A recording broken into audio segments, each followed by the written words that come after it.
సంక్రాంతి నోము అండి. ఇది పంచపాండవుల నోము. పంచపాండవులు అంటే 5గురు అన్నదమ్ములు కాబట్టి ఇది అన్నదమ్ములకు ఇచ్చే నోము అండి.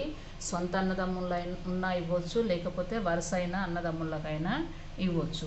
5 బౌల్స్ తీసుకున్నాను నేను. మీరు అలా కాకుండా డబ్బాలు కానీ, బేసిన్లు కానీ, ప్లేట్లు కానీ ఏవైనా 5 తీసుకోవాలి.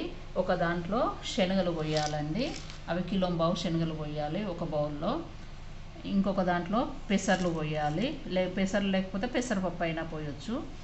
ఇంకొక బౌల్లో పుట్నాలండి, కిలోంబావు పోయాలి. ఇంకో దాంట్లో మినుములు పోయాలి, లేకపోతే మినపగుండ్లు అయినా పోయొచ్చు.